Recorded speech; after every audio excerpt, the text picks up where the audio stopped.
Dilansir pada media bangkapos.com, penyidik Direktorat Reserse Kriminal Khusus Ditreskrimsus Polda Bangka Belitung, Babel kembali menetapkan satu orang tersangka dalam kasus penyelundupan pasir timah di Kecamatan Gantung, Kabupaten Belitung Timur, Beltim. Tersangka baru tersebut berinisial DW alias Weli, perannya sebagai penjual pasir timah kepada Suryadi alias S, yang sudah terlebih dulu ditetapkan tersangka oleh penyidik.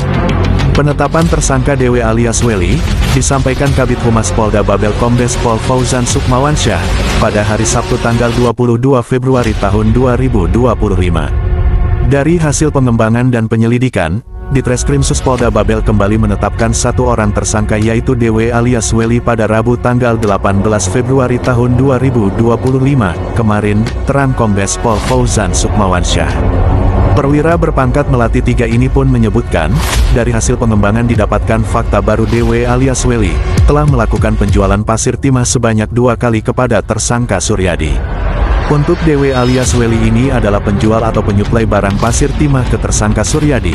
Dia sudah 2 kali dilakukan pada Desember tahun lalu, ujarnya.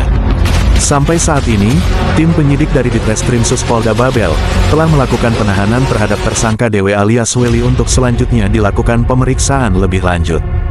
Diberitakan sebelumnya, penyidik Ditreskrimsus Polda Babel telah menetapkan pemilik pasir timah dan sopir sebagai tersangka dalam kasus dugaan tindak pidana penyelundupan pasir timah di Kabupaten Beltim. Penetapan Suryadi dan sopir truk pembawa pasir timah sebagai tersangka, diketahui usai penyidik berhasil mengamankan ratusan karung yang diduga berisikan pasir timah dalam kondisi kering di sebuah perkebunan di Kecamatan Damar Kabupaten Beltim pada hari Minggu tanggal 2 Februari tahun 2025 lalu. Namun, Ditreskrimsus Polda Babel belum merincikan data lengkap atau identitas siapa saja nama-nama yang telah ditetapkan dalam penyelundupan pasir timah yang diperkirakan mencapai 64 ton.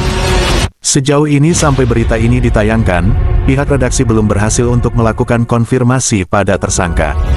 Dari Pangkal Pinang Provinsi Kepausan Bangka Belitung, redaksi Belitung Televisi Berita melaporkan.